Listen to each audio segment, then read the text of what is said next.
ভালো ভালো কবুল বলবি নাকি এর ব্যবস্থা নিতে হবে বল তোরা। সোজা আঙুলে ঘি না উঠলে আঙুল কিভাবে বাঁকাতে হয় সেটা কিন্তু আমরা ভালো করেই জানি। লোকটার কথা শুনে আমাদের দুজনকে সবাই অনেক কথা বলছে। আমি নিজেকে আর সামলাতে না পেরে সবাইকে উদ্দেশ্য করে বলি, কি পেয়েছেন আপনারা? আমাদের কথার কোনো মূল্য নেই। আমরা সেই কখন থেকে বলছি আমরা কিছুই করিনি। তারপরও আপনার বিশ্বাস করতেছেন না? আমাদের দুজনকে জোর করে বিয়ে দিতে নিয়েছেন। আমাদের মতের কোনো মতামত নাই। আর এই যে কাজী সাহেব, আপনি জানেন না পাত্র আর পাত্রী থাকলে কখনো বিয়ে পড়াতে হয় না। দাড়ি পেকে গেছে আপনার, বোধহয় বিয়ে করাতে করাতে, কিন্তু আজ পর্যন্ত এই আইনটাই জানেন না। আমার কথা শেষ হতে না হতেই লোকটা আমার গালে ঠাস ঠাস করে 2টা থাপ্পড় লাগিয়ে দেয়। আমি গাল ধরে সেখানে বসে পড়ি। তখনই বৃদ্ধ লোকটা আমাকে আর মেয়েটাকে উদ্দেশ্য করে বলে, চোরের মায়ের বড় গলা, চুরি করেছিস এখন অস্বীকার করছিস তাই না? ভালোই ভালো বিয়ে করবি নাকি আমাদের ভয়ঙ্কর রূপ দেখাতে হবে? আগে ভালোই ভালোই কবুল বলে দেই। আমার কবুল বলা দেখে মেয়েটি আমার দিকে ড্যাব ড্যাব করে তাকিয়ে আছে আর কান্না করছে। নিজেকে সামলে নিয়ে মেয়েটাও কবুল বলে দেয়। তারপর ইমাম সাহেব আমার আর মেয়েটার যেন সংসার সুন্দর মতো হয় এই নিয়ে মোনাজাত করে দেয়। পুরো শপিং মলের মানুষেরা বোধহয় ফ্রি ফ্রি মুভি দেখছে। সবাই তাদের শপিং না করে আমাদের দিকে তাকিয়ে আছে। মেয়েটার দিকে তাকিয়ে দেখি ওনার শুধু চোখ দেখা যাচ্ছে, মুখের বাকি অংশ দেখা যাচ্ছে না। এটা দেখতে কেমন এখন পর্যন্ত তাও দেখতে পারলাম না। গিয়েছিলাম তখনও তার মুখেতে মেকআপ লাগানো ছিল। নিশ্চয়ই মেয়েটা পর্দা করে। হাতে কালো পোশাক, পুরো শরীরটা ঢিলে ঢালা বোরকা দিয়ে আবদ্ধ। তারপর আমি সেইখানে আর না দাঁড়িয়ে থেকে মেয়েটার হাত ধরে শপিং মল থেকে বাইরে চলে আসি। বাইরে এসে ফুটপাতে দাঁড়িয়ে আছি।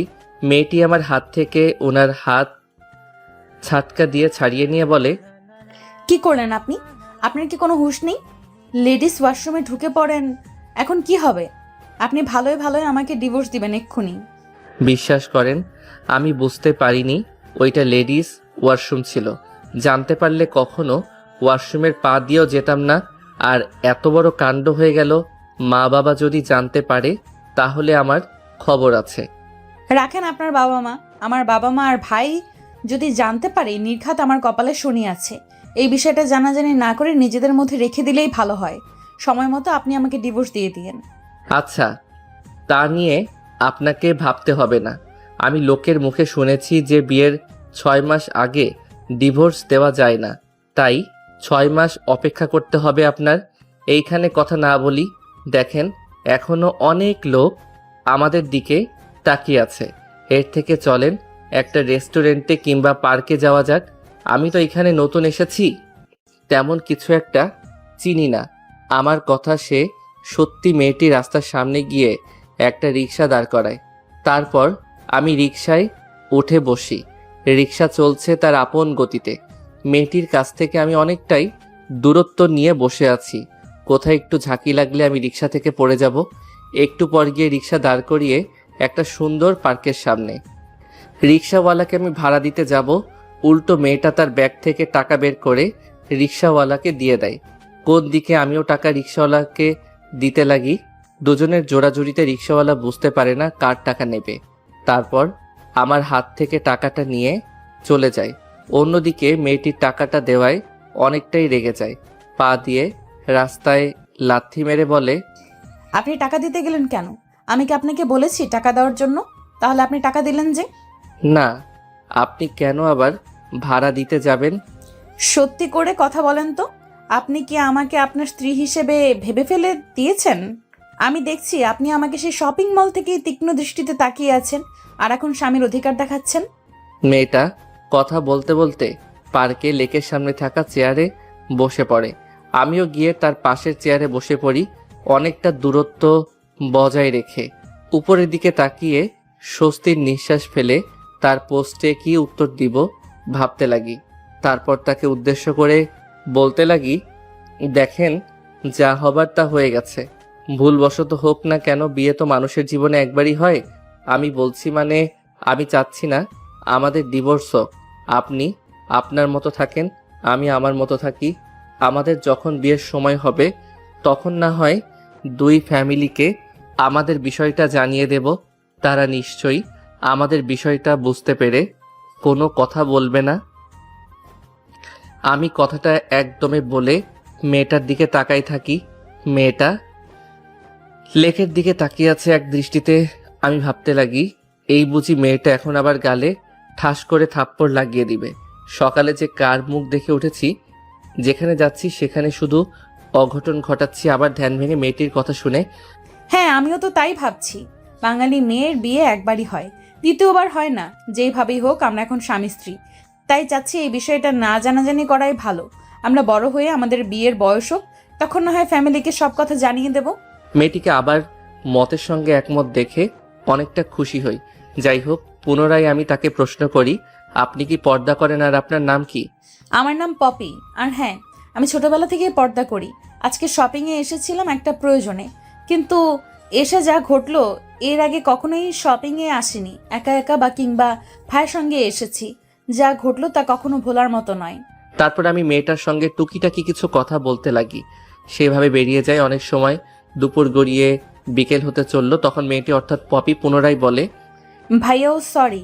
আপনি তাহলে থাকেন, আমি বাসায় যেতে হবে আমাকে। অনেকটা সময় হয়ে গেছে, বাবা আমাকে নিয়ে দুশ্চিন্তা করবে। তাদেরকে না বলেই আমি শপিং মলে এসেছিলাম। বাসায় যেতে হবে, আপনি থাকেন। আল্লাহ হাফেজ। কথা বলে সেইখান থেকে উঠে পার্ক থেকে বের হতে চলল। আমি ওনার দিকে এক দৃষ্টিতে তাকিয়ে আছি, কিছু একটা চিন্তা করে। সিট থেকে উঠে দৌড়াতে দৌড়াতে পপির কাছে এসে বলি, আচ্ছা, আপনি ফোন ইউজ করেন না? আপনি যদি ফোন ইউজ করেন তাহলে আপনার ফোন নাম্বারটা আমাকে কি দেওয়া যাবে? হ্যাঁ, ফোন ইউজ করি, আর এটা হলো আমার নাম্বার। আমাকে সময় হলে কল করবেন। আজকে আর কথা বলতে পারছি না, অন্য একদিন কথা বলবো আপনার সঙ্গে। বাসায় যেতে হবে, অনেকটা সময় হয়ে গেছে। আমি এই শহরে নতুন এসেছি। আমি অন্য শহরে থাকতাম, এখানে কলেজে ভর্তি হয়েছি। আর ব্যাচেলারদের এখানে বাসা ভাড়া দেয় না, তাই একটা বন্ধুর বাসায় উঠেছি। তার মা বাবার বোনের জন্য কিছু কেনাকাটা করার জন্য শপিং মলে গিয়েছিলাম। আর গিয়ে যা ঘটলো, মেয়েটির সঙ্গে কথা বলতে বলতে রাস্তায় চলে আসি। তারপর গাড়ির জন্য অপেক্ষা করতে লাগি। একটা রিক্সা আসলে রিক্সাতে মেয়েটি উঠে চলে যায়। দেখি মেয়েটা রিক্সা থেকে মুখ বের করে আমার দিকে তাকায়, পপির সঙ্গে চোখে চোখ লাগায়। পপি অনেকটা লজ্জা পায়। আমি লজ্জা পেয়ে মাটির দিকে তাকিয়ে থাকি। একটু পর প্যান্টের পকেট থেকে ফোনটা বের করে নাম্বারটা সেভ করে যান লিখে যান। যেভাবেই হোক এখন তো দুজনেই স্বামী স্ত্রী, এই বিষয়ে চিন্তা থাকতে হবে। যা হবার তা হয়ে গেছে, তা নিয়ে ভেবে আর লাভ নেই। Past is past. তারপর আমার বন্ধুর নাম্বারে ফোন করি। ফোনে রিং হতে রিসিভ করে ওই পাশ থেকে বলতে লাগে, কিরে তুই কোথায়? তুই তো এই শহরের কিছু জিনিস না, তাহলে সেই যে সকালে বাসা থেকে বের হয়েছিস, এসে আর তোকে খুঁজে পাওয়া যাচ্ছে না। ফোন করলাম, এতবার রিং হলো, কিন্তু তুই ফোন রিসিভ করিস না। তোকে তো নিয়ে চিন্তা হচ্ছে আমার। একটাবার কি ফোন রিসিভ করে বলা যায় না কোথায় আছিস তুই? আরে থাম থাম, একবারে সব কথা বলবো নাকি? তোদের এই শহরটা অনেক ভালো লেগেছে আমার, তাই বাহির দিয়া হাঁটতে একটা পার্কে চলে আসি। সেখানে অনেকক্ষণ বসে থাকি। তারপর আমি পার্কের নামটা বলি। কি, পার্কটা তো আমাদের বাসা থেকে অনেকটা দূরে, তুই ওখানে হাঁটতে হাঁটতে গেলি কি করে? কি হয়েছে তোর? সত্যি করে বল, কি হয়েছে? আমার কাছে তুই খুলে বল, সমস্যা নেই। আমি ভাবতে লাগি, আদেও কি সৌরভকে বলা যাবে না? থাক, এখন ওটা বলি। আরে শালা, কিছু হয়নি। তোকে কয়বার করে বলছি, হ্যাঁ এইখানে আয়, আমি দাঁড়িয়ে আছি, তুই তোর বাইকটা নিয়ে জলদি জলদি চলে আয়। কথাটা বলেই আমি ফোন রেখে দেই। এবার আসেন, আপনাদের আবার পরিচয় দিয়ে দেওয়া যাক। আমার নাম স্বাধীন শেখ, বাবা মার একমাত্র সন্তান। কিন্তু ছোট্ট একটা বোন আছে। বাবা মা অন্য একটা শহরে থাকে। বাবার ওইখানে ব্যবসা আছে, সেইটা দেখাশোনা করে সে। আমি লেখাপড়ার সুবাদে এইখানে চলে আসি। আরটুকু না হয় গল্পের সাথে থাকেন, ঠিকই বুঝতে পারবেন। আপনাদেরকে পরিচয় দিতে দিতে সৌরভ চলে আসে। আবার সামনে তার বাইকটা ব্রেক করতে আমি বাইকে উঠে বসি। তারপর সৌরভ বাইক চালাতে চালাতে বাসায় চলে আসে। বাসায় এসে দরজায় কলিং বেল দিতেই তাদের বাসার কাজের হয়ে এসে দরজা খুলে দেয়। তারপর আমি আরও সোজা ভাষার মধ্যে চলে যাই। পয়সা রোগে গিয়ে বসে আছি আর আঙ্কেল আন্টির সঙ্গে টুকিটাকি কিছু কথা বলছি। তখনই সেখানে একটা মেয়ে এসে সজীবের বাবার পাশে বসে পড়ে। আমি সেই দিকে একবার তাকিয়ে তার দিক থেকে চোখ সরিয়ে নেই। কোন দিকে মেয়েটি আমার দিকে অবাক হয়ে তাকিয়ে আছে। নিমিষেই তার ধ্যান ভাঙে মায়ের কথা শুনে। কি রে মা, তুই হঠাৎ এখানে আসলি যে? তুই তো আমাদের সঙ্গে সবসময় বসে আড্ডা দিস না। তাছাড়া কোনো রুমের মধ্যে বসে থেকে লেখাপড়া করিস। আর ওইটা হচ্ছে তোর ভাই আর বন্ধু। আমাদের বাসায় থাকবে আজ থেকে। আন্টির কথা শেষ হতে না হতেই মেয়েটি তার ওড়না দিয়ে মুখ ঢেকে দেয়। সেখান থেকে উঠে দৌড়ে চলে যায়। আমি অবাক হয়ে যাই। হঠাৎ দৌড়ে চলে যায় দেখে আন্টিকে উদ্দেশ্য করে, ঠিক ওইটা কে ছিল? আর আমাকে দেখে বোধহয় এখান থেকে উঠে চলে গেছে। বাবা, তুমি কিছু মনে করো না। আমার মেয়েটা অমনি, সবার সামনে আসতে চায় না। আর আসল কথা, ও পর্দা করে, সবার সামনে তেমন একটা আসে না। ও বুঝতে পারেনি তুমি এখানে বসে আছো, তাই এইখানে পর্দা ছাড়াই চলে আসছে। তোমাকে দেখতে পেয়ে দৌড়ে চলে যায়। তুমি কিছু মনে করো না বাবা। ও আচ্ছা। আন্টি কথা বলে সেখান থেকে কিচেন রুমে চলে যায়। আমি, আঙ্কেল আর সৌরভ তিনজনে আড্ডা দিতে লাগি। আর আমি ভাবতে লাগি, ব্যাটার কাছ থেকে নাম্বার নিলাম, বাদ একবারও ফোন করে জিজ্ঞেস করলাম না সে বাসায় গিয়ে পৌঁছেছে নাকি। তখনই সেইখানে আন্টি চা নিয়ে আসে। তারপর আমাকে আর সজীবকে আর আঙ্কেলের দিকে এগিয়ে দেয়। আমি চা নিয়ে খেতে লাগি। তারপর আরও একটু আঙ্কেল আন্টির সঙ্গে আড্ডা দিয়ে সৌরভ আমাকে নিয়ে উপরে চলে আসে। তারপর একটা রুম দেখিয়ে দেয় আর বলে, শোন, এটা তোর রুম, আর ভুলে ওইদিকে যাবি না। ওইটা আমার বোনের রুম, ও পর্দা করে। তুই ওইদিকে গেলে আর ও যদি তোকে দেখতে পায় তাহলে তোর সঙ্গে খারাপ ব্যবহার করতে পারে। আর আমি জানি আমার বন্ধু মোটেও তেমন ছিল না, তারপরেও তোকে বললাম তুই যেন ওইদিকে না যাস। আর এই যে পাশের রুমটা, এটাই আমার। কোনো যদি সমস্যা হয় তাহলে আমাকে বলে দিস কিংবা ফোন করিস, ওকে? আচ্ছা, বুঝতে পারছি। তারপর আমি রুমের মধ্যে চলে যাই। রুমে গিয়ে দেখি সাজানো গোছানো আমার ব্যাগগুলো দেখে পাশেই রয়েছে। ব্যাগগুলো খুলে আলমারির মধ্যে জামা কাপড়গুলো রাখতে লাগি। তখনই দরজায় কেউ কড়া নাড়ে। আমি গিয়ে দরজা খুলে দেখি একটা মেয়ে সুন্দর করে তার মুখ হিজাব দিয়ে বেঁধে রয়েছে। আমাকে সালাম দিয়ে বলে, আপনাকে আব্বু আম্মু নিচে খাবার খাওয়ার জন্য ডাকছে। আপনার জন্য সবাই অপেক্ষা করছে, আসেন। কথাটা বলেই সেখান থেকে মেয়েটা চলে যায়। আমি তার চলে যাওয়ার দিকে অবাক হয়ে তাকিয়ে আছি। ছাদে কি ভাবছিস এইগুলো? তুই তো এখন বিবাহিত, এগুলো ভাবিস না, মোটেও ভাববি না। আর মেয়েটার কণ্ঠস্বর কেমন যেন চেনা চেনা লাগলো, মনে হয় কোথায় যেন শুনেছি, কিন্তু মনে করতে পারছি না কিভাবে। এর আগে তো কখন সৌরভের বাসায় আসলে, ওর বোনকে তো আরো চিনি না, তাহলে কিভাবে ও গড। কথাটা চিন্তা করতে করতে দরজা আটকে দিয়ে খাবার টেবিলে চলে এলাম। চেয়ারে বসতেই সৌরভের বোন খাবারের প্লেটটা নিয়ে সেখান থেকে উঠে বসার রুমে চলে যায়। তারপর আমি পুনরায় খেতে লাগি, কিন্তু আমার ভালো লাগছে না। আমার জন্য এই বাসার মেয়ে টেবিল থেকে উঠে অন্য জায়গায় গিয়ে খাবে, কেমন দেখায় না? তাই আমি সৌরভকে বলি, সৌরভ তুই কিছু মনে করিস না, আমি তোদের বাসাতে থাকতে পারবো না, আমাকে একটা ফ্ল্যাটের ব্যবস্থা করে দে। আর আমি টুকিটাকি রান্না বান্না করতে পারি, তাও যদি না পারি তখন না হয় কাজের মেয়েরা। শালা চুপ করবি? তোদের বাসায় আমি 5 বছর ছিলাম, কখন আমি তো এমন করিনি। আর এখন তুই আমাদের বাসায় এসে বাইরে থাকবি বলছিস কেন? এটা কি তোর নিজের বাসা মনে করতে পারছিস না, নাকি তোর খারাপ লাগছে আমাদের এই বাসাটা পছন্দ হয়নি? পছন্দ হবে কি করে? তুই তোর মা বাবার আদরের দুলালি, তোদের তো কোটি কোটি টাকা, বাড়ি ঘর, আর আমাদের সামান্য একটা দালান। আরে না, মোটেও না। তুই যা চিন্তা করছিস তা কিছুই না। আমার এইখানে থাকতে ভালোই লাগছে। মায়ের সমস্ত লোক আন্টির হাতে খাবার খেতে পারছি, কিন্তু তোদের বাসায় কতদিন থাকবো বল? বাইরের মানুষ তো অনেক কথা বলতে পারে, তাই না? আমিও তো তোদের বাসায় ছিলাম প্রায় 5 বছর। বাইরের মানুষ তো কিছুই বলবে না, তোকে কিছু বলবে না। এখন চুপচাপ আমার হাতের ঘুষি না খেতে চাইলে খাওয়া দাওয়া করবি আর কলেজ করবি, আর একটা কথা বলবি না, বুঝলি? আমি সৌরভের কথার উপরে আর কোনো কথা না বলে খাওয়া দাওয়া শেষ করে আমার রুম দরজা লাগিয়ে দিয়ে খাটে বসে হাতে ফোন করি। আড্ডা দেওয়ার মধ্য দিয়ে অনেকটা সময় পার হয়ে যায়। তখনই স্বাধীনের বাবা বলে, অনেক তো হলো আড্ডা দেওয়া, অনেক ক্ষুধা লেগেছে। আর নতুন বৌমা রান্না করেছে, খেয়ে দেখি কত ভালো রান্না করে। কথাটা বলেই স্বাধীনের বাবা খাবার টেবিলে চলে যায়। অন্যদিকে স্বাধীনের বাবার দেখা দেখি সবাই খাবার টেবিলে চলে যায়। খাবার টেবিলে গিয়ে বসে, তাই পপি সবাইকে খাবার সার্ভ করতে লাগে। স্বাধীনের বাবাকে খাবার দিলে স্বাধীনের বাবা এক লোকমা খাবার খেয়ে পপির দিকে তাকিয়ে বলে, বাহ, তুমি তো অনেক ভালো রান্না করো, বিশ্বাস করো অনেক সুস্বাদু হয়েছে তোমার খাবারটা। তার মানে আমি রান্না করলে খাবারটা তোমার ভালো লাগে না, স্বাদ হয় না, এটাই বলতে চাচ্ছ? নতুন বৌমা রান্না করেছে আর তার খাবার স্বাদ হয়েছে, তাই তো? কথাটা বলেই স্বাধীনের মা অভিমানী স্বরে অন্যদিকে তাকায়। পপি তাদের কথা শুনে কি বলবে কিছুই বুঝে উঠতে পারছে না। তখন আমতা আমতা করে বলে, মা রেগে যাচ্ছেন কেন? বাবা তো আপনাকে রাগানোর জন্যই কথাগুলো বলেছে। না, নতুন বৌমা পেয়ে তোমার বাবা আমাদেরকে ভুলে গেছে। আমার রান্না স্বাদ হয় না, তোমার রান্না স্বাদ হয়, এটাই বোঝাচ্ছে। হায় আল্লাহ, এতদিন আমি কাকে রান্না করে খাওয়াইলাম, শেষে কি না সে আমার খাবারে খোঁটা দিচ্ছে। শেষমেশ কি না আমাকে রান্নার খোঁটা দিচ্ছে, আমার রান্নার স্বাদ হয় নাই এগুলো বলছে। যা সত্যি তাই বললাম, তাতে এত রিয়েক্ট করার কি আছে? আর তুমি অমন করছো কেন? তোমার রান্নার স্বাদ হয় না এটা আমি একবার বলেছি?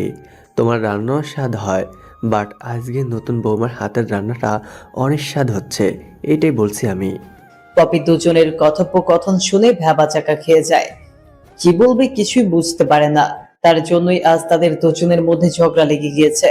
পপিকে চিন্তিত হয়ে তাকিয়ে থাকতে দেখে সামিয়া পপির কাছে এসে কানে কানে বলতে লাগে, ভাবি কিছু মনে করো না, আজকে না প্রথম এসেছো যখন, তাহলে প্রত্যেকদিন দেখতে পারবেন দুজনে এমন অভিমান ভালোবাসা। এগুলো কিন্তু তুমি আবার রাগ মনে করো না। দুজনের ভালোবাসা সেই ছোট্ট থেকে দেখে আসছি। তারা দুজন প্রত্যেকদিন এমন ঝগড়া করবে, ঝগড়া দেখতে দেখতে এমন অবস্থা হয়েছে আমার আর ভাইয়ার। বাবা মার ঝগড়া না দেখলে আমাদের যেন দিনটাই ভালো কাটে না। একটু অপেক্ষা করো, তখন দেখবেন দুজনে আবার ঠিক হয়ে যাবে। আরে তুমি বুঝছো না কেন? বৌমার রান্না একদম বাজে হয়েছে, তার মন রক্ষার জন্য আমি বলেছি ভালো হয়েছে। বুঝো না তুমি? নাকি এটাও তোমাকে ভালোভাবে বুঝিয়ে দিতে হবে? ও তাই বলো? হ্যাঁ হ্যাঁ বৌমা, আসলে তোমার রান্না অনেক স্বাদ হয়েছে। তোমার বাবাকে আমি শুধু শুধু বকা দিলাম। এক লোকমা খাবার স্বাধীনের মা তার মুখে দিয়ে কথাগুলো বলে ওঠে পপিকে উদ্দেশ্য করে। সবাইকে খাবার সার্ভ করা শেষ হলে পপি চেয়ার টেনে স্বাধীনের পাশে বসে পড়ে খেতে লাগে। অন্যদিকে স্বাধীন তো রেগে একাকার। তার পাশেই কেন বসলো? সামনে অনেক চেয়ার রয়েছে, তার একটিতে বসতে পারতো, তার পাশেই কেন বসলো? এক লোকমা খাবার খেয়ে সেখান থেকে উঠে পড়ে। কি রে বাবা, কই যাচ্ছিস? খাবার খেয়ে যা। আর হাত ধুলি কেন? মা আমার ক্ষুধা লাগেনি তাই খাইনি, তোমার খাওয়া দাওয়া করো, আমি রুমে যাচ্ছি। কথাটা বলে সেখানে স্বাধীন আর এক মুহূর্ত না দাঁড়িয়ে থেকে রুমে চলে যায়। অন্যদিকে পপি বুঝে উঠতে পারছে না হঠাৎ করে তিনি এমন ব্যবহার করলো কেন। পপি খাওয়া দাওয়া শেষ করে খাবারের বাটিগুলো কিচেন রুমে নিয়ে গিয়ে পপি, সামিয়া আর স্বাধীনের মা তিনজন মিলে খাবার প্লেটগুলো পরিষ্কার করতে লাগে। তারপর পুনরায় বসার রুমে বসে টিভিতে খবর দেখছিল। অন্যদিকে স্বাধীন তার রুমে গিয়ে রাগান্বিত হয়ে পড়ার টেবিলে বসে মোবাইলে ফেসবুক স্ক্রলিং করছিল। তখনই হঠাৎ মেসেঞ্জারে একটা শব্দ হয়। মেসেজটা অন করতেই দেখে, কিরে বন্ধু, কেমন কাটলো সিনিয়র ম্যাডামের সঙ্গে বাসরাত? এত স্ট্রেঞ্জ বললি না তুই? মেসেজটা দেখে স্বাধীন তড়িঘড়ি করে ফোন করে সজীবকে। একবার রিং হতেই ফোন রিসিভ করে ওই পাশ থেকে কিছু বলতে যাবে তার আগেই স্বাধীন বলতে লাগে, শালা তোর জন্য আজ এমন দিনটা দেখতে হচ্ছে আমার। আমি বারবার করে বললাম পালিয়ে যাই পালিয়ে যাই, তুই বললি না বিয়ের দিন কিছু একটা করে বিয়েটা ভাঙবি। তোরা শালা, কিন্তু তোরা তো কিছুই করি না, উল্টো জোর করে বিয়ে করতে হলো আর বাসরাত সেটা বিষয় জানতে চায় শালা। তোদের আগে সামনে পাই, তারপরে তোদের কি করব আমি নিজেও জানি না। দেখ বন্ধু, রাখবি না। আমরা অনেক চেষ্টা করেছি তোর বিয়ে ভাঙানোর জন্য। আঙ্কেলের কাছে অনেকগুলো ফিক নিয়ে গিয়েছিলাম পপি ম্যাডামের, কিন্তু ফিকগুলো দেখো না দেখা বান করে সে যেন বোঝা যায় আমাদের প্ল্যানটা। তাও আমরা ঠেকেনি, কাজীকে বেঁধে রেখেছিলাম। তখন অন্য একটা কাজীকে নিয়ে গিয়ে তোকে বিয়ে দেয়। আর বল কতভাবে তোর বিয়ে ভাঙানোর চেষ্টা করব। আমরা শেষমেশ কোনো বুদ্ধি না পেয়ে আমরা তোর বাসায় কারেন্টের লাইনটা অফ করে দেই। দেখি তোর বাসায় কারেন্টের লাইন জ্বলছে, সামনের দিকে এগোতে দেখি জেনারেটর ব্যবস্থা করা।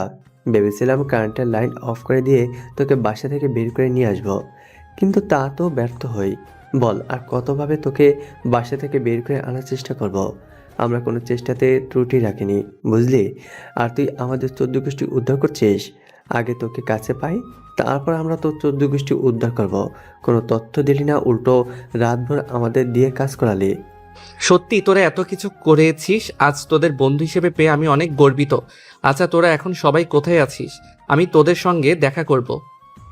তারপর সজীব তারা যেখানে সবাই আড্ডা দিচ্ছে সেই অ্যাড্রেসটা দিয়ে দেয়। অন্যদিকে সজীব আর তার বন্ধুরা নিজেদের মধ্যে কথোপকথন করছে। শালা তুই তো বানিয়ে বানিয়ে অনেক মিথ্যা কথা বলতে পারিস, তোর কাছ থেকে কিছু শিখতে হবে রে। স্বাধীনকে যেভাবে উল্টাপাল্টা বুঝালে যদি ওই কোনোভাবে জেনে যায় যে তার বিয়েতে আমাদের অবদানই ছিল সব থেকে বেশি, তাহলে কি করবে আমাদের বুঝতে পারছিস? আর তুই কিনা তাকে কী সব বলি আল্লাহই জানে। ও যদি কোনদিন জানতে পারে পপি ম্যাডামের কাছ থেকে কিংবা তার মা বাবার কাছ থেকে, তখন কি হবে বুঝতে পারছিস? এর থেকে আমি বলি কি, ওকে ভালো বলে সবটা সত্যি কথাটা বলে দেই। তুই কি ভেবেছিস স্বাধীনকে সত্যি কথা বললে ও আমাদেরকে ছেড়ে দেবে? ও আমাদের উপরে উঠে পড়ে লাগবে। আমাদের কি অবস্থা করবে তুই ভাবতেও পারছিস না।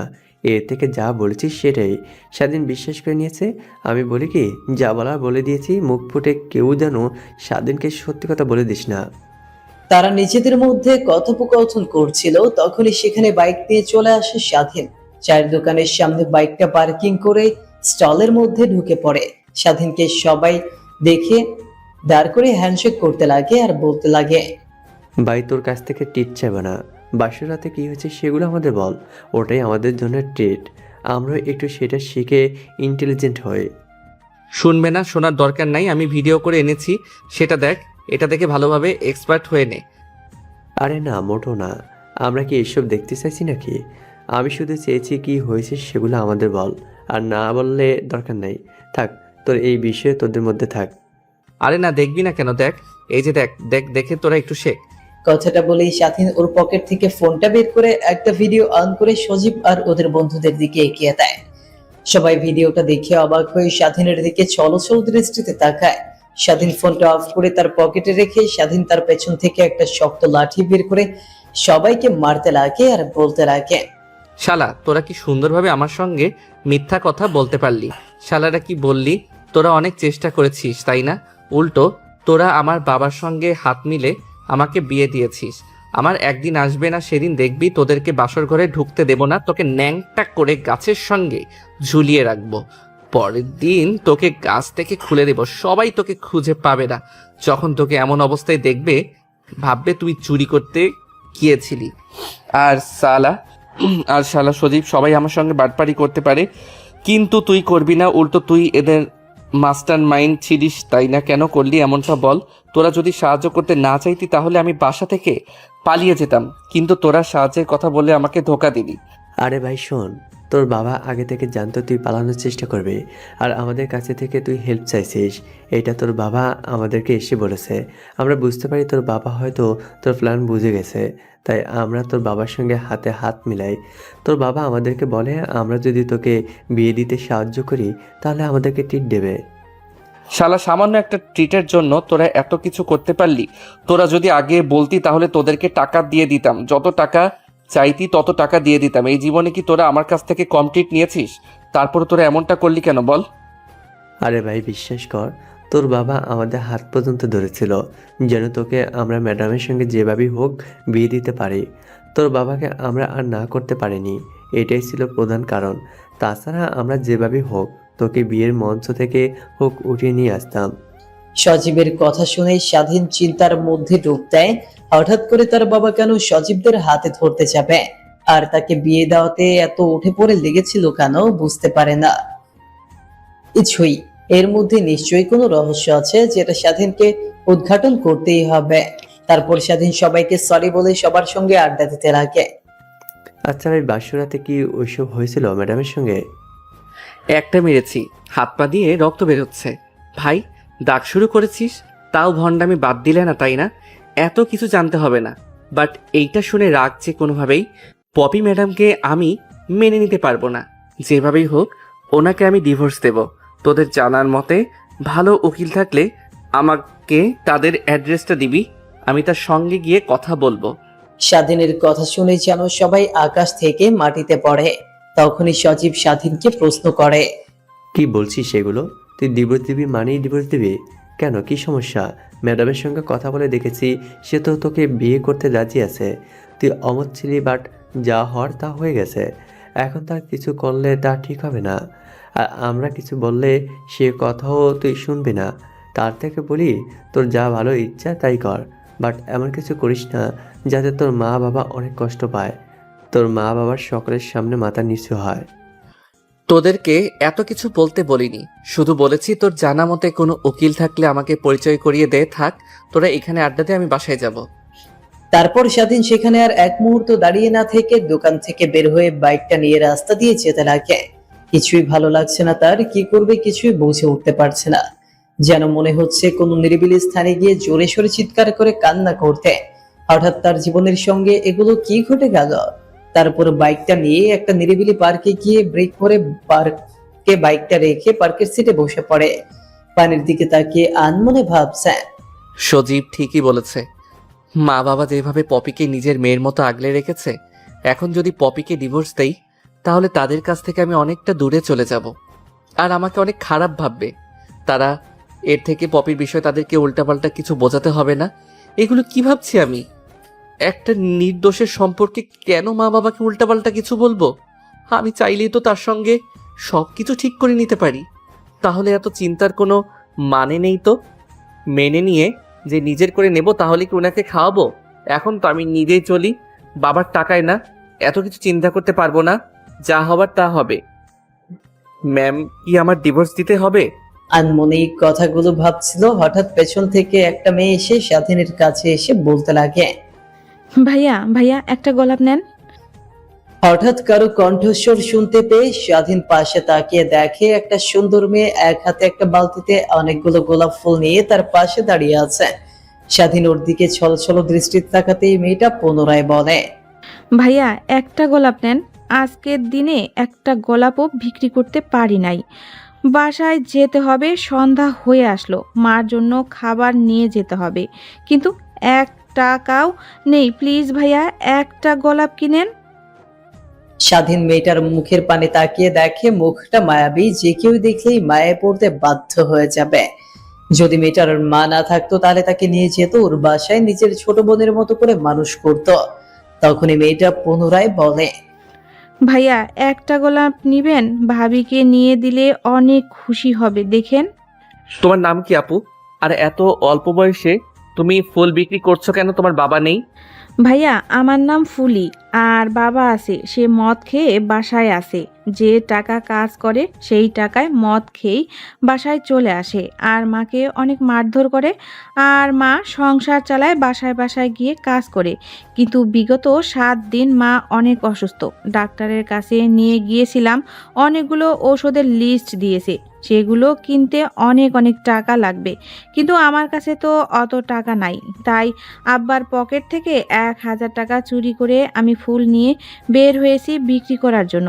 এই ফুলগুলো বিক্রি করে যেটা পাবো সেই টাকা বাসায় নিয়ে গিয়ে খাবার কিনে তারপর রান্না করব। আর মার ঔষধের টাকা না হলে অল্প অল্প করে কিছু জোগাড় করে তারপরে কিনবো। মেয়েটার কথা শুনে স্বাধীনের চোখে যেন বাধা মানছে না, চোখ পেয়ে টপ টপ করে পানি পড়তে লাগে। একটা ছোট্ট মেয়ে হয়ে তার চিন্তা ভাবনা এতদূর পর্যন্ত। হাতের উল্টো পিঠে দিয়ে চোখ মুছে বলে, আপু, তোমার এই সবগুলো ফুল কত টাকায় বিক্রি করবে? সবগুলো ফুল কিনছি 1000 টাকা দিয়ে ভাইয়া। তুমি 1200 টাকা দাও, তাহলেই হবে। মেয়েটার সরলতা দেখে স্বাধীন অনেকটা খুশি হয়। তারপর বসা থেকে উঠে প্যান্টের পকেটে হাত দিয়ে মানি ব্যাগটা বের করে দেখে 10,000 টাকা আছে। তারপর 10,000 টাকা মেয়েটার দিকে এগিয়ে দিয়ে বলে, এই নাও, এখানে কিছু টাকা আছে, আর সবগুলো ফুল আমাকে দাও।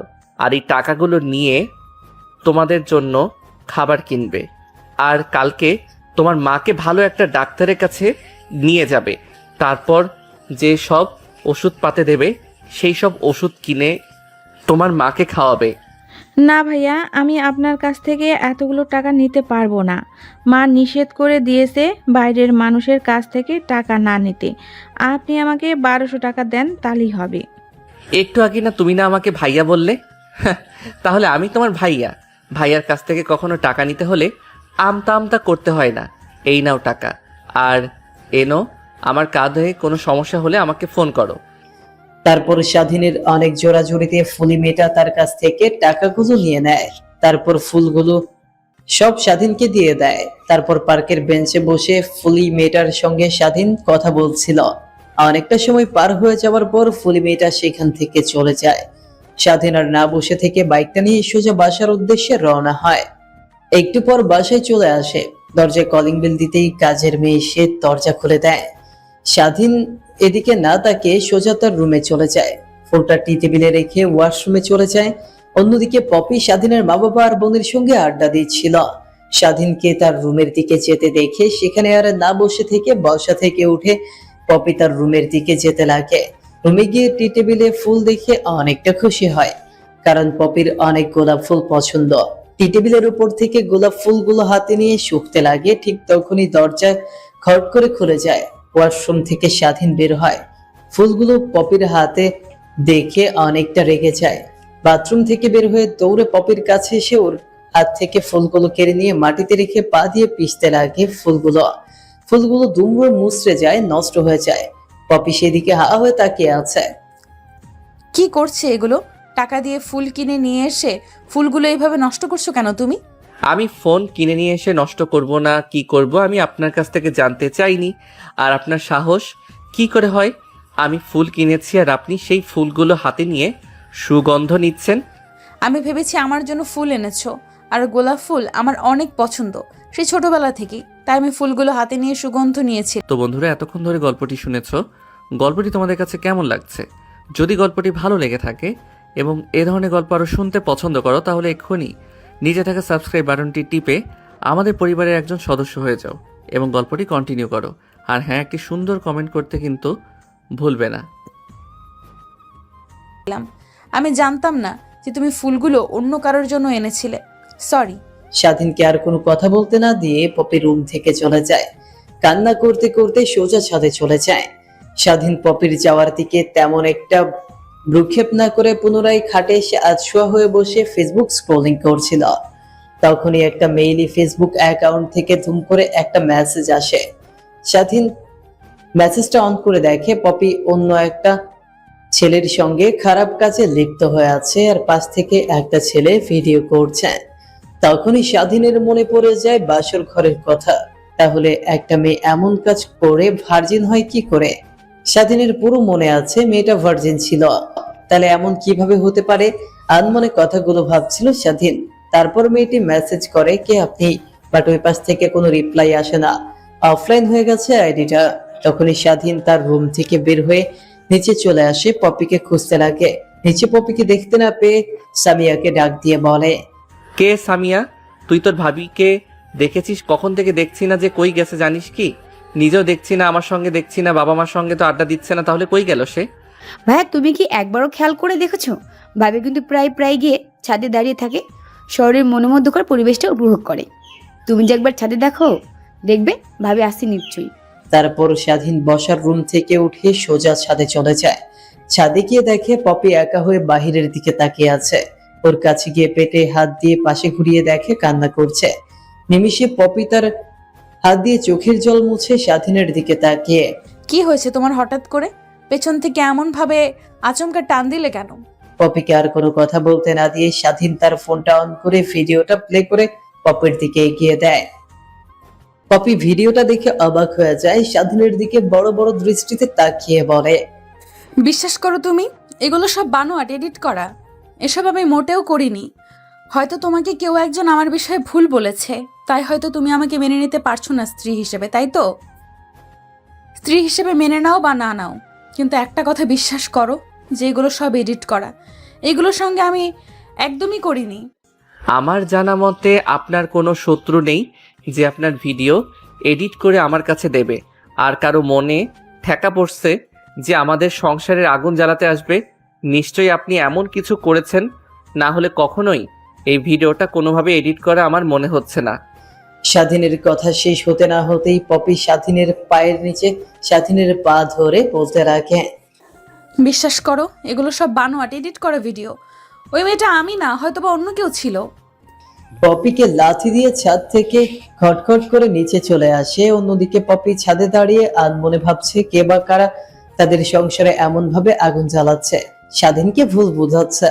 তখনই হাতে থাকা ফোনটা বের করে পপি তার এক বন্ধুকে ফোন করে। আজ সূর্য কোন দিক দিয়ে উঠেছে? তুই আমাকে ফোন করলে? তুই তো কোনো উপকার ছাড়া আমাকে ফোন করিস না, আর মনে না হলে তো প্রশ্নই আসে না। তা আমি তোকে এখন কি উপকার করতে পারি যার জন্য ফোন করলি? আরে না, মোটেও না। আসলে কলেজ নিয়ে অনেক ব্যস্ত থাকায় কাউকে ফোন করতে পারি না, খোঁজ খবর নিতে পারি না। এর জন্য তোরা কিছু মনে করিস না। আর হ্যাঁ, একটা প্রয়োজনে তোকে ফোন করলাম। সেটা তো আমি ভালো করে জানি। এখন বল কিভাবে তোকে সাহায্য করতে পারি আমি। তোর হোয়াটসঅ্যাপে আমি একটা ফেসবুক আইডি দিচ্ছি। ওই ফেসবুক আইডিটা হ্যাক করবি, আর দেখবি রিসেন্টলি একটা ভিডিও পাঠাইছে। ওই ভিডিওটা এডিট করা, আর ওই ভিডিওটা এডিট করেছে কে আর কোন মেসেঞ্জার থেকে পাঠাইছে, তার নাম পরিচয় কি, এগুলো জেনে আমাকে বলবি। কিরে তোর কি হয়েছে? হঠাৎ এমন করে বলছিস কেন? আর কার আইডি? কিসের আইডি? কিসের ভিডিও? কিছু তো বুঝতে পারছি না। বুঝবো তারপর না হয় দেখছি বিষয়টা আমি ভালো করে। আসলে তোদের কাউকেই বলা হয় না, আমি আমার কলেজে একটা স্টুডেন্টকে বিয়ে করেছি। সে আমাকে কোনোভাবে তার স্ত্রী হিসেবে মেনে নিচ্ছে না। এর মধ্যে তাকে একটা ফেক আইডি দিয়ে কে বা কারা যেন আমার এডিট করা একটা নষ্ট ভিডিও তার কাছে পাঠাইছে। এতেও অনেকটা রেগে গিয়ে আমাকে উল্টাপাল্টা কথা বলছে। ও আচ্ছা, এই ব্যাপার। তুই একটু ওয়েট কর, আমাকে 3টা ঘন্টা সময় দে, আমি সব কিছু ইনফরমেশন তোকে দিয়ে দেবো। স্বাধীন ছাদের ওপর থেকে নেমে তার রুমের দিকে যাচ্ছিল। স্বাধীন তার বাবা মায়ের রুম অতিক্রম করতেই তার বাবা আর মায়ের কথোপকথন শুনে রুমের সামনে দাঁড়িয়ে যায়। আসলে কিভাবে যে বন্ধুকে বলবো বুঝতে পারছি না। মূলত আমার উদ্দেশ্য ছিল এটাই। শপিং মলটা অবস্থা একদম নাজেহাল। ফলক কাছে দিন দিন ডাউন হয়ে যাচ্ছে। নতুন ভবন তৈরি না করলে 2-1 বছরের মধ্যে শপিং মলটা ভেঙে পড়বে। সরকার অনুমতি পাস হয়ে গেছে কতদিন আগে, তাই বন্ধুর কাছে কিছু টাকা চাইছি। দেখো দেয় নাকি, বিনিময়ে বলছে তার মেয়েকে আমার ছেলের সঙ্গে বিয়ে দিতে, তাই রাজি হয়ে গেছে। স্বাধীন যদি কোনোভাবে জানতে পারে তাকে বিক্রি করা হয়েছে, তাহলে কি মনে করবে বলো? আর তোমার ছেলের থেকে, আর আমার ছেলে থেকে এত বয়স্ক মহিলাকে বিয়ে করেছো। আমরা হয়তো অনেক খুশি, সেটা নিজের যে কিভাবে বলবো একটা বার ওকে জিজ্ঞেস করে কথা বলা উচিত ছিল আমাদের। এখন না হয় ভালোই ভালোই আছে, কিছুদিন পর যখন তাদের মধ্যে বিচ্ছেদ ঘটবে তখন তুমি কি করবে বলো? আর আমার দেখে মনে হয় না যে স্বাধীন আর পপুর সম্পর্ক এখন ঠিক হয়েছে। ঠিক হয়নি, ঠিক হয়ে যাবে। যেটা নিয়ে আমি চিন্তা করি না। আমার টাকা আমি পেয়ে গেছি। এখন আমি নতুন একটা শপিং মল নেব, আমার শপিং মলের পাশেই। স্বাধীন কথাগুলো শুনে তার চোখ দিয়ে যেন আগুন বের হচ্ছে। তার বাবা তার সঙ্গে এমন করলো, সামান্য একটা মেয়েকে বিয়ে দিয়ে তার বাবার কাছ থেকে লাখ লাখ টাকা নিয়ে সে শপিং মল দিচ্ছে। কিছুই বুঝে উঠতে পারছে না সে। সেখানে আর এক মুহূর্ত দাঁড়িয়ে না থেকে সোজা তার রুমে চলে যায়। সোফায় বসে মাথায় হাত দিয়ে চুল টানতে টানতে ভাবতে লাগে। তার মানে পপির বাবাকে আব্বু আর আম্মু আগে থেকে চেনে, তাদের মধ্যে কোনো সম্পর্ক আছে। আর আঙ্কেল তার মেয়েকে আমার সঙ্গে বিয়ে দেওয়ার জন্য আমার বাবাকে এত এত টাকা দিতে যাবে কেন? না, কিছুই মাথার মধ্যে আসছে না। পপি রুমে আসুক, তারপর ওর কাছ থেকে সব কিছু জেনে নেব আমি বাবা আর তার বাবার মধ্যে সম্পর্কগুলো কি। পপি তার বন্ধুর সঙ্গে কথা বলা শেষ হলে সোজা রুমে চলে আসে। রুমে এসে স্বাধীনের দিকে তাকিয়ে দেখে তার দিকে অগ্নির দৃষ্টিতে তাকিয়ে আছে স্বাধীন। স্বাধীনের তাকানো দেখে অনেকটা অবাক হয় পপি, কিন্তু কিছুই বুঝতে দেয় না। পপি ওয়াশরুমের দিকে যেতে যাবে, পেছন থেকে স্বাধীন পপিকে উদ্দেশ্য করে বলে, আপনার সঙ্গে পার্সোনাল আমার কিছু কথা বলার ছিল, প্লিজ একটু আমাকে সময় দেবে? আপনাকে কিছু প্রশ্ন করতাম, তোর সত্যি সত্যি আমাকে দিতে হবে। স্বাধীনের কথা শুনে পপির এখানে আর দাঁড়িয়ে না থেকে স্বাধীনের সামনে এসে সোফায় বসে পড়ে। স্বাধীনকে উদ্দেশ্য করে বলতে লাগে, তুমি আমাকে যে কোনো বিষয় সম্পর্কে জানতে চাইলে আমি সব সত্যি বলবো। বাট একটা সত্যি কথা কি তুমি জানো, যে ভিডিওটা সকালে দেখাইছো আমাকে, ওই ভিডিওটা সম্পূর্ণ মিথ্যা। ভিডিওটা ফেক নাকি রিয়াল তা আমি জানতে চাই না। এখন প্রশ্ন হচ্ছে, আপনার বাবা আর আমার বাবা একে অপরকে কিভাবে চেনে? তাদের মধ্যে সম্পর্কটা কি? স্বাধীনের প্রশ্ন শুনে পপি থতমত খেয়ে যায়। প্রশ্নের উত্তরে কি বলবে কিছুই বুঝে উঠতে পারে না। আমতা আমতা করে পপি বলতে থাকে, তোমার বাবা আমার বাবা একে অপরকে চেনে সেই ছোটবেলা থেকে। তোমার বাবা আর আমার বাবা দুজনেই ক্লাস 5 থেকে বন্ধুত্ব। তোমার বাবা আর আমার বাবা একই গ্রামে বাড়ি ছিল, সেখান থেকেই তাদের দুজনের মধ্যে বন্ধুত্ব হয়। পরে দুজনে ঢাকা চলে আসে। তোমার বাবা স্ট্রাগলে একটু কম করে, আমার বাবা অনেক স্ট্রাগল করে ব্যবসা করতে করতে আমার বাবা প্রতিষ্ঠিত হয়। আর তোমার বাবা শপিং মল দেয়। আমার জানা মতে এইটুকুই। আর কিছু জানতে চাইলে তুমি তোমার বাবার কাছে গিয়ে জিজ্ঞেস করো। না, আর কিছু জানতে চাই না, যা জানার তা জেনে গিয়েছি। বাট আমাকে যে তোমার কাছে বিক্রি করে দিয়েছে সেটা কি তুমি জানো? মানে বিক্রি মানে তোমাকে কেন আমার কাছে বিক্রি করতে যাবে? তোমার বাবা, তুমি হয়তো ভুল বুঝছো। তোমার বাবাকে দেখো, আমার বাবার যে অর্থ সম্পদগুলো সব তো আমার অর্থ সম্পদ মানে তোমার। আমি আমার বাবার একমাত্র মেয়ে। এত এত সয় সম্পত্তি কে দেখবে? তোমার বাবাকে আমার বাবা কিছু টাকা সাহায্য করেছে, এর বিনিময়ে তো কিছু চাইলে তোমার বাবার কাছ থেকে তোমার বাবা স্বেচ্ছাই বলেছিল যে তার ছেলের সঙ্গে যেন আমাকে বিয়ে দেয়। পরে আমি জানতে পারি তুমি আমার কলেজের স্টুডেন্ট। এর আগে আমি কখনো জানতাম না, বিয়ের 2 মাস আগে আমি সবকিছু জানতে পারি। তারপর থেকে আমি তোমাকে পর্যবেক্ষণ করতে লাগি। আর আমি কোনো খারাপ ইঙ্গিত দেখতে পাইনি, শুধু স্মোকিং করা, ড্রিঙ্ক করা আর বন্ধুদের সাথে মেলামেশা করা ছাড়া। তাই আমি রাজি হয়ে যাই। সত্যি কথা বলতে কি, তোমাকে আমি প্রথম দেখাতেই ভালোবেসে ফেলেছিলাম। কলেজে গেট দিয়ে আমি যখন প্রথমবার কলেজে আসি, তখন তুমি আমাকে র্যাগিং দিয়েছিলে, বলেছিলে তা তোমাকে প্রপোজ করতে। সেই থেকে আমি তোমাকে পছন্দ শুরু করি, ধীরে ধীরে ভালোবাসতে শুরু করি। যখন জানতে পারি তোমার সঙ্গে আমার বিয়ে ঠিক হচ্ছে, আমার বাবা তোমার বাবা একে অপরের বন্ধু, আমি অনেক খুশি হই, আনন্দে যেন আত্মহারা হয়ে যাই। বিশ্বাস করো, আর না করে আমি তোমাকে অনেক অনেক ভালোবাসি। চাইলে আমি তোমার হাত ছাড়বো না, বাট তুমি যদি চাও আমি এক ঝটকায় ফাঁসি দিতে পারি। বাস, আমি আপনাকে আমার লাইফের সঙ্গে জড়াতে চাই না। আমি আপনার কাছ থেকে স্বইচ্ছায় মুক্তি চাই। প্লিজ আমাকে মুক্তি করে দিয়ে আপনি এখান থেকে চলে যান, প্লিজ প্লিজ। আচ্ছা, আমি তোমার কাছ থেকে চলে গেলে তুমি অনেক খুশি হও, তাই না? তোমার কাছে এসেছে একটা জিনিস চাইবো, তুমি দিলে আমি স্বেচ্ছায় বাসা থেকে চলে যাব তোমার কাছে। আর আমি কখনো স্ত্রীর অধিকার নিয়ে আসবো না, তোমার সামনে আমি দাঁড়াবো না। দেওয়ার মতো তো কিছুই নেই আমার কাছে। যদি সামর্থ্য থাকে তাহলে আমি আপনাকে দেব। বেশি কিছু চাই না, তোমার বাচ্চার মা হতে চাই আমি। তুমি আমাকে বাচ্চার মা করে দাও, তারপর আমি তোমার কাছ থেকে স্বেচ্ছায় চলে যাব। তোমার শেষ অবলম্বনটা আমি আগলে রেখে সারা জীবন তোমার জন্য অপেক্ষা করব। কি, কখনোই না। যা হবার হয়েছে, না বুঝে না শুনে কিন্তু আর হবে না। আচ্ছা, তাহলে আমাকে আজকের রাতটা এই বাসাতে থাকতে দাও, কালকে সকালে না হয় আমি বাসা থেকে চলে যাব। কথাটি বলে পপি কান্না করতে লাগে, হাতের উল্টো পিঠে দিয়ে চোখের জল মুছে রুম থেকে বের হয়ে চলে যায়। পপির অশ্রু দেখে স্বাধীনের মনে যেন বিন্দুমাত্র মায়া জন্মালো না। পুনরায় ফোনটা হাতে নিয়ে পপি অন্য একটা ছেলের সঙ্গে আপত্তিকর ভিডিও অনেকগুলো আসতে লাগে। স্বাধীন সেগুলো না দেখে আইডিটা ব্লক করে দেয়। একটু পরে ঘুমের মধ্যে চলে আসে। স্বাধীনের বোন হাতে একটা গ্লাসে দুধ নিয়ে স্বাধীনের দিকে এগিয়ে দিয়ে সামিয়া বলতে লাগে, ভাইয়া, মা তোকে এই দুধের গ্লাসটা দিতে বললো। কিছুদিন পরে তো তোর এক্সাম শুরু হবে, এখন কি একটু লেখাপড়া মনোযোগ দিয়ে দেখবি, ভালো রেজাল্ট করতে পারবি। আমি কি এখনো ছোট বাচ্চার মতো আছি নাকি যে গ্লাস ভর্তি দুধ খেতে হবে? যা তুই ছোট বাচ্চা, তুই দুধ খেয়ে পড়ালেখায় মনোযোগ দে। আমি তো দুধ খেয়ে তোর জন্য আনলাম, এখন কোনো কথা না বলে ঢক ঢক করে দুধটা খেয়ে নে, ভালো বাচ্চার মতো। না হলে কিন্তু আমি মার কাছে গিয়ে বলে দিব তুই দুধ খাসনি। স্বাধীন সামিয়ার হাত থেকে দুধের গ্লাসটা নিয়ে ঠক ঠক করে খেতে লাগে। দুধের গ্লাসটা ফাঁকা করে সামিয়ার দিকে এগিয়ে দিতেই গ্লাসটা নিয়ে সেখান থেকে চলে যায়। স্বাধীনের মাথাটা অনেক ব্যথা করায় সেখানে আর না বসে থেকে খাটে গিয়ে শুয়ে পড়ে। পরের দিন সকালবেলা ঘুম ভাঙে, স্বাধীনের মুখে সূর্যের আলো পড়ায়। পুরো শরীরটা ব্যথা হয়ে আছে, যেন রাতভর অনেক কষ্ট করেছে, মারামারি করেছে। হয়তো কারো সঙ্গে খাট থেকে উঠতে যাবে, নিচে তাকিয়ে দেখে তার পরনে কোনো কাপড় চোপড় নাই। ভাবতে লাগে রাতে ঘুমানোর সময় তো সবকিছু ঠিকই ছিল, তাহলে সকালে ওঠার পর সবকিছু উধাও হয়ে গেল কোথায়? কিছুই তো বুঝে উঠতে পারছে না। তখনই পাশে তাকিয়ে দেখে তার প্যান্ট। তারপর প্যান্টটা পরে খাট থেকে উঠতে ওয়াশরুমের দিকে যেতে যাবে, অমনি দেখে ড্রেসিং টেবিলের উপর একটা কাগজ। স্বাধীন উদ্বেগ নিয়ে কাগজটা খুলে দেখে একটা চিঠি। তারপর স্বাধীন পড়তে লাগে, কিভাবে যে তোমাকে বলবো, কোনো ভাষা পাচ্ছি না। আমি যে এত বড় অলক্ষী তা আমি নিজেও জানতাম না। জন্মের সময় নিজের মাকে হারিয়ে ফেলেছি। ভেবেছিলাম স্বামীর সংসারে গিয়ে তার মাকে নিজের মা বানাবো, তার বাবাকে নিজের বাবা বানাবো, আর স্বামীকে মাথায় করে রাখবো। কিন্তু তার হলো কই? স্বামী তো আমাকে মেনে নেয় না, উল্টো প্রতিনিয়ত ডিভোর্স দেওয়ার কথা বলে।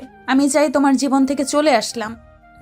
তুমি চাইলে যে কোনো সময় আমাকে তোমার ডিভোর্স লেটার পাঠিয়ে দিও, আমি সাইন করে দিব। আর হ্যাঁ, একটা কথা, মাঝে মাঝে তোমার সঙ্গে দেখা হলে কলেজে কখনো যেন আমাকে তোমার স্ত্রী হিসেবে সবার সঙ্গে পরিচয় করিয়ে দিও না, আর অধিকার খাটিও না। আর সবার শেষে একটা কথাই, নিজের দিকে খেয়াল রাখবে, আর টাইম টু টাইম খাওয়া দাওয়া করে নিও। আর বন্ধু বান্ধবদের সঙ্গে আড্ডা একটু কম করিও। আর হ্যাঁ, সিগারেট খাওয়া বাদ দিয়ে দিও। সিগারেট খাওয়াটা অনেকটা বাজে অভ্যাস।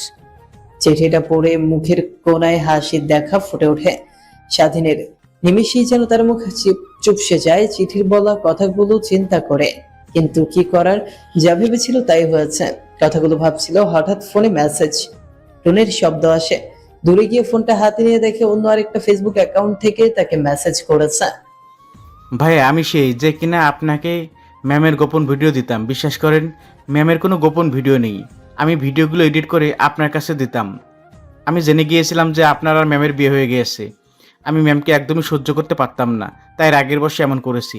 ভাইয়া পারলে আমাকে ক্ষমা করে দিয়েন। মেসেজটা দেখে স্বাধীনের বুকটা দুমড়ে মুচড়ে যায়। কেন সে নিজেও বুঝে উঠতে পারে না। ফোনটা পাশে রেখে ওয়াশরুমে চলে যায়, তারপর লম্বা একটা শাওয়ার নিয়ে বাইরে চলে আসে। পোশাক পরিবর্তন করে নিচে আসে। খাবার টেবিলে বসে থেকে যে যার কাজ করতে ব্যস্ত। মা আর বোন টিভি দেখছে, বাবা তো বাসায় নেই। স্বাধীন তার মার কাছে গিয়ে পেছন থেকে বলতে রাখে, মা অনেক ক্ষুধা পেয়েছে আমার, প্লিজ কিছু খেতে দাও।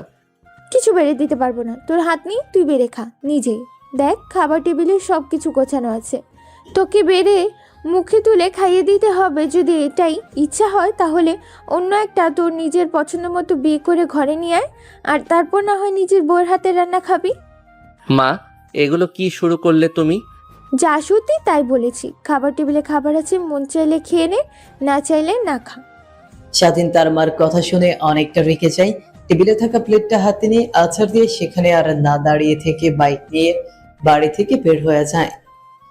বাইক চালাতে চালাতে একটা রেস্টুরেন্টে চলে আসে। তারপর রেস্টুরেন্টে ঢুকে খাবার অর্ডার দিলে খাবার খেয়ে নেয়। দীর্ঘ সময় বন্ধুদের সঙ্গে আড্ডা দিয়ে কাটিয়ে ফেলে।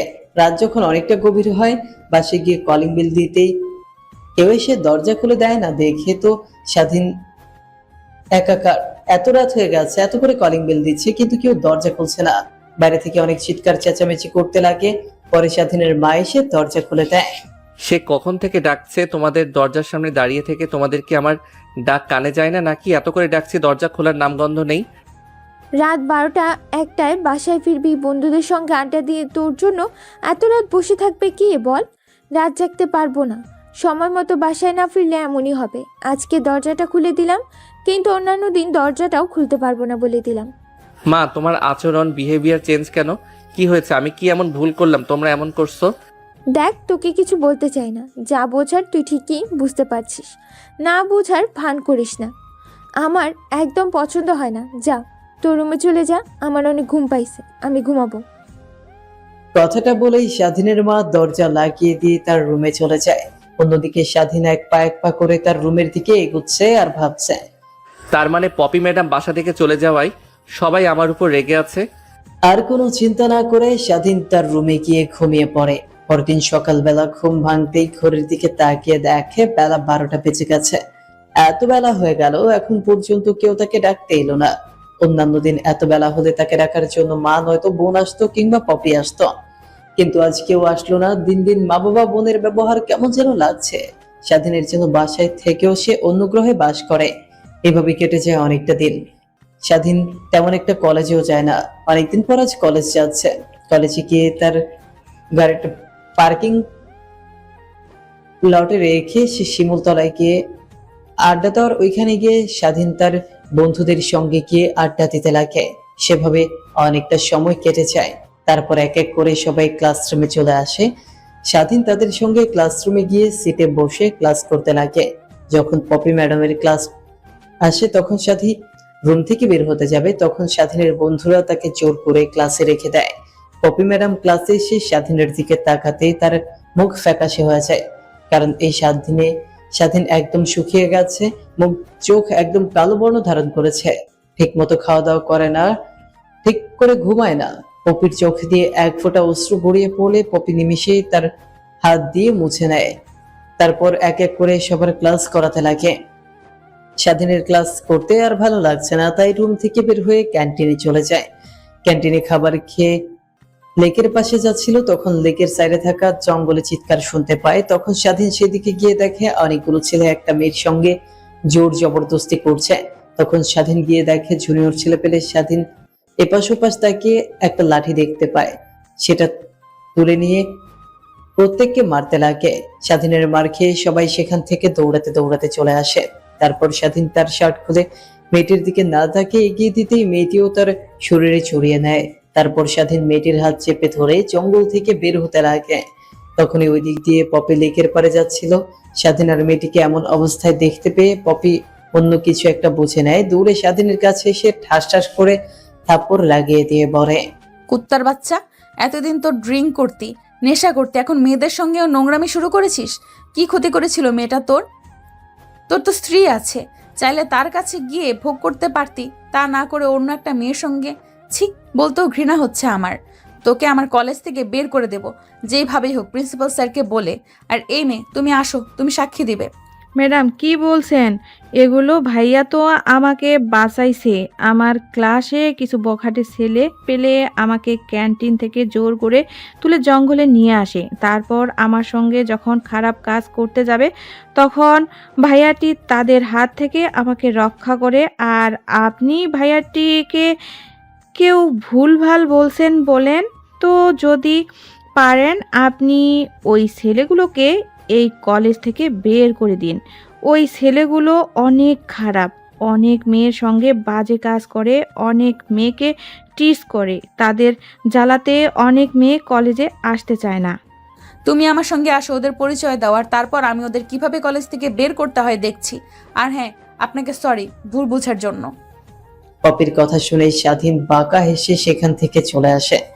তারপর বাইকটা নিয়ে সোজা নাইট ক্লাবে চলে যায়। তারপর ড্রিঙ্ক করতে করতে রাত যখন অনেকটা গভীর হয়ে যায়, তখন ড্রাইভিং করতে করতে অনেকটা কষ্টে বাসে চলে আসে। বাসে এসে দরজার কলিং বেল দিচ্ছে, তো দিয়ে চলেছে। প্রায় 1 ঘন্টা হবে কলিং বেল দিয়েছে। স্বাধীনের মা বিরক্ত হয়ে রুম থেকে এসে দরজা খুলে দেয়। তখন স্বাধীন সোজা তার রুমে চলে যায়। কোনো মতে তার রুমে গিয়ে ধপাস করে খাটে পড়ে যায়, আর কিছু তার মনে নাই। পরদিন সকালবেলা মাথা ঝিমঝিম করছিল, খাট থেকে উঠে ওয়াশরুমে চলে যায়। গোসল করে বাইরে এসে দেখে একটা বেঁচে গেছে। দিন দিন সবার অবহেলার শিকার হচ্ছে সে। অন্যদিকে মা, তুমি চলে যাওয়ার পর ছেলেটা কেমন যেন হয়ে গেছে, সব কিছুতেই অমনোযোগী। অনেক রাত করে বাসায় ফিরে ড্রিঙ্কস করে, বাসায় ফিরে কিছুই বুঝতে পারছিস না। ড্রিঙ্কস করে বাসায় ফিরে কিছুই বুঝতে পারছি না। আর ওকে আমরা অনেক অবহেলা করছি, কিন্তু ও কিছুই বলতে পারছে না। দেখেন মা, যেখানে আপনার ছেলে আমাকে পছন্দ করে না, আমি তার সঙ্গে কিভাবে থাকবো বলেন? এর থেকে সে তার লাইফটা এনজয় করুক, আমি আমার মতো থাকি। আমি মা হতে চলেছি, এটা যেন আপনার ছেলে কোনোভাবে জানতে না পারে। আপনাকে জানানো প্রয়োজন মনে করছি, তাই আমি আপনাকে জানালাম। প্লিজ কাউকে বলবেন না এই বিষয়টা, আপনার আর আমার মধ্যেই থাক। মা, এইবার অন্তত বাসায় চলে আসো, আর রাগ করে থেকো না। স্বাধীন তার নিজের ভুল বুঝতে পারছে, শুধু মুখ ফুটে বলতে পারছে না। আর আমাদেরকে দাদা দাদির অধিকার থেকে বঞ্চিত করো না তুমি। তারপর টুকিটাকি স্বাধীনের মা আর পপি কথা বলতে লাগে। পপি তাদের বাসায় যেতে এখনো নারাজ, কারণ যেখানে তার ভালোবাসা নেই সেখানে যাওয়ার কোনো মানেই হয় না। এভাবে পেরিয়ে যায় আরো 6টা মাস। স্বাধীন ক্লাস করছিল, তখনই ক্লাসরুমে চলে আসে পপি। ওনার দিকে তাকিয়ে আছে সবাই ড্যাব ড্যাব করে। তখনই স্বাধীনের পাশে থাকা সজীব স্বাধীনকে কোণে দিয়ে গুঁতা দিয়ে বলতে লাগে, কে ভাই, তুই তো অনেক কৃপণ রে। বাবা হতে চলেছিস আর একবার আমাদেরকে বলার প্রয়োজন মনে করলি না? তুই তো দেখছি। দেখ, তোকে কিন্তু আজকে আমাদের সবাইকে টিক দিতে হবে। একটা বার আমাদেরকে বলতেও পারতে। কি বলছে সেইগুলো? বাবা হতে চলেছি মানে? তোর কথার আগামাথা কিছুই তো বুঝতে পারছি না আমি। পপি ম্যাডামের দিকে ভালোভাবে তাকা, তাহলে বুঝতে পারবে। সজীবের কথা শুনে স্বাধীন পপির দিকে ভালোভাবে তাকিয়ে দেখে পপির পেট ফোলা।